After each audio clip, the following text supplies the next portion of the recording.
Puji Tuhan. Shalom. Sekali lagi shalom.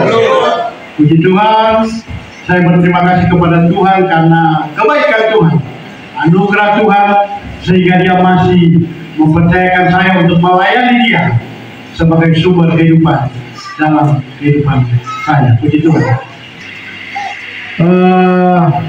Kata orang atau rumor mengatakan bahwa tidak dikenal maka tidak disayang. Makanya saya akan memperkenalkan diri pagi hari ini. Nama saya Pendeta Novel Makausi. Saya gembala sidang di Jemaat Gereja Betel Indonesia di daerah Mapanget, GBI The Christ, Perumahan Korpri Mapanget, Kecamatan Talawaan, Kabupaten Minahasa Utara. Nah, untuk tidak berlambatan, saya mengajak kita untuk membuka bagian firman Tuhan di dalam kitab Mazmur. Tapi sebelum itu saya mengundang kita bangkit berdiri untuk tidak mengurangi rasa hormat. Coba kita semua bangkit berdiri karena ini yang pembacaan hanya 2 ayat saja, maka kita akan membaca secara bersama-sama. Lembaga Alkitab Indonesia memberi judul di sana, Pujilah Tuhan, hai segala bangsa. Mazmur 117 ayat 1 dan 2. Kita baca bersama-sama di sana. Demikian bunyi firman Tuhan 2, 3. Pujilah Tuhan, hai segala bangsa. Megahkanlah Dia, hai segala suku bangsa. Sebab kasihnya hebat atas kita dan kesetiaan Tuhan untuk selama-lamanya. Haleluya. Terima kasih, silakan duduk kembali. Saya akan baca sekali lagi ayat-ayat ini. Pujilah Tuhan, hai segala bangsa. Megahkanlah Dia, hai segala suku bangsa. Sebab kasihnya hebat atas kita dan kesetiaan Tuhan untuk selama-lamanya. Haleluya. Kita diajak untuk memuji Tuhan. Saya rindu memuji Tuhan. Dan tidak mengapa di dalam dunia rohani, biar kita tidak dikenal di dunia luar, tetapi di mata Tuhan dikenal. Amin.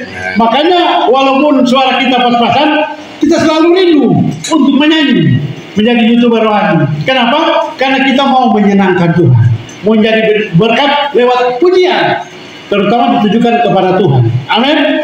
Makanya bukan hanya bangsa Indonesia diajak untuk memuji Tuhan, tapi semua bangsa yang ada di dunia ini. Alkitab berkata, puji Tuhan. Mengapa mesti memuji Tuhan? Karena Dia adalah Allah yang layak dipuji. Dia adalah Allah yang layak untuk diagungkan. Haleluya. Bapak Ibu saudara sekalian yang dikasihi oleh Tuhan, tema dari Gereja Betel Indonesia, sidang dari kita GBI adalah kemuliaan bagi Allah di tempat yang maha tinggi dan damai sejahtera di bumi. Jadi kemuliaan bagi Allah artinya kita memberikan kemuliaan hanya bagi Tuhan. Amin. Kemuliaan hanya bagi Dia, karena hanya Dia yang layak dipuji dan hanya Dia Allah yang layak untuk dimuliakan. Makanya pujian, pengagungan hanya untuk Tuhan. Alkitab berkata, pujilah Tuhan hai segala bangsa.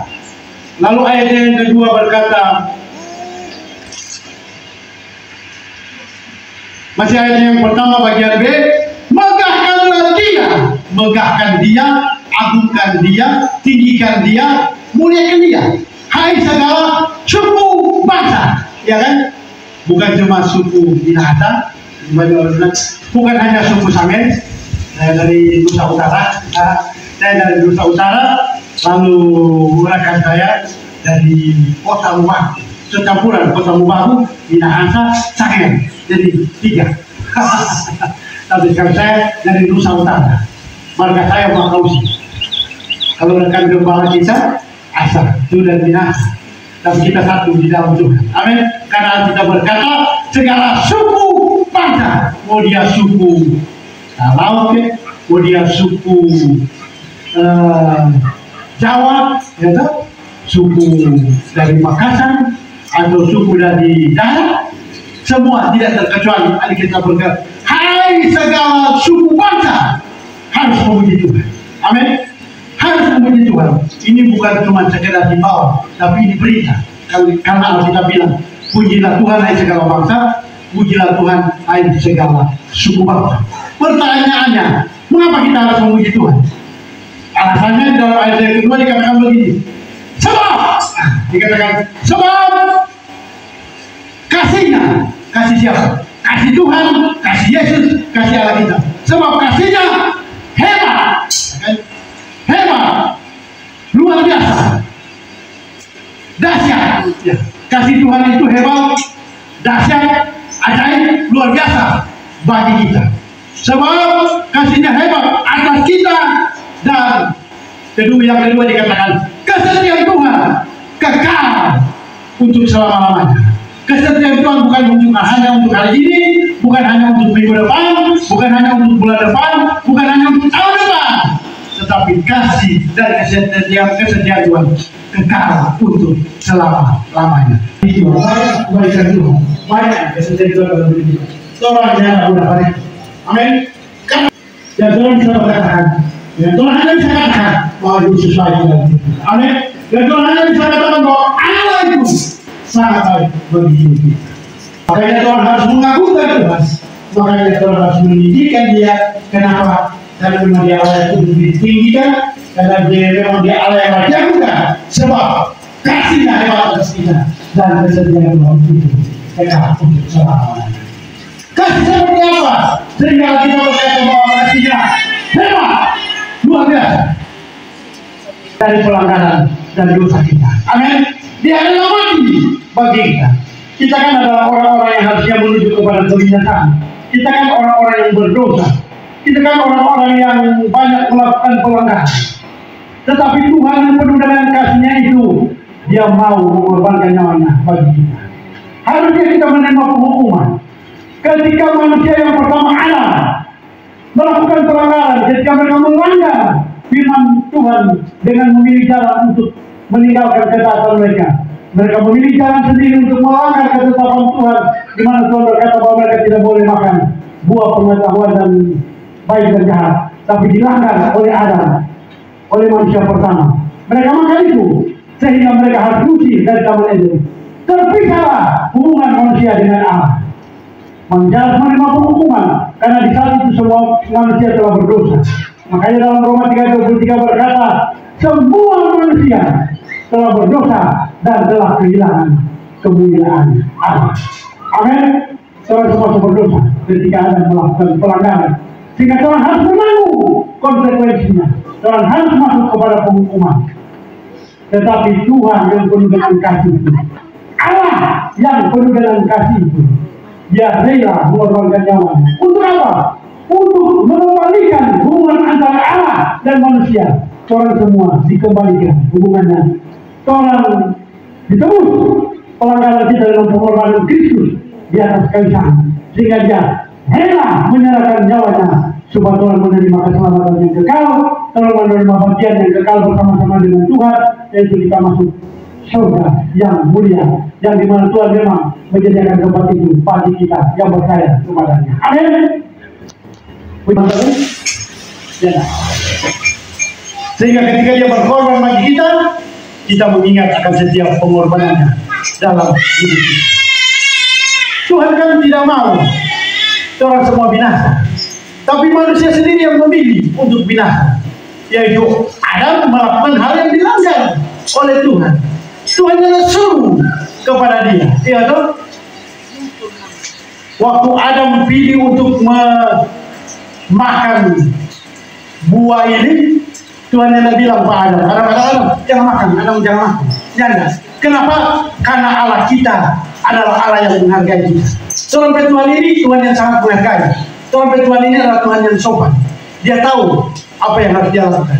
Dia kasih perintah kepada manusia untuk mentaati itu.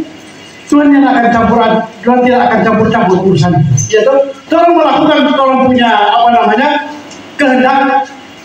Tuhan tidak masuk campur. Dia berikan kita kehendak bebas. Yaitu Tuhan berikan kehendak bebas untuk kita melakukan sesuatu. Dia berikan kita pilihan. Tuhan melakukan hal yang baik atau kebetulan orang melakukan hal yang buruk, itu Tuhan saya pilih. Ya toh, makanya waktu Adam melakukan hal yang buruk, Tuhan jangan tahan-tahan. Adam jangan. Dia biarkan. Kenapa? Karena dia memberikan kita kehendak untuk kita memilih. Amin. Tergantung Tuhan melakukan atau tidak. Ya kan, tergantung Tuhan. Begitu juga ketika orang mau bunuh diri, waktu dia coba diri di pinggir gedung, kata kalau dia misalnya mau jatuh, penyala bilang pada gak usah nggak baca karena itu sudah kasih firmannya kepada setiap orang, ya kan? Kalau dia mati, dia mati, ya kan? Tapi kalau dia di mana berkata, tolong jangan menyediakan tubuh orang ini, jangan sampai tubuh orang ini binasa, karena tubuh kita ini baik Allah, maka dia mengambil keputusan, jangan bunuh diri, maka dia melakukan firman Tuhan, maka dia mengambil keputusan yang tepat, ya kan? Makanya keputusan tentang orang sendiri, karena Tuhan memberikan orang adalah hak bebas untuk memilih. Kalau memilih hal yang benar, maka orang akan hidup. Kalau memilih hal yang salah, maka orang pasti mati. Kita ulangan juga mengatakan demikian. Kita pilih antara berkat dan kutuk. Musa juga menyampaikan kepada umat Israel demikian. Kalau kamu mau mendengar perintah Tuhan, kamu akan hidup, kamu akan diberkati. Tapi kalau kamu tidak mendengarkan firman Tuhan, kamu akan terkutuk dan kamu akan binasa. Pilihan di tangan kita. Amin. Mau memilih berkat, mau memilih mendengarkan firman Tuhan, maka kita akan diberkati oleh Dia.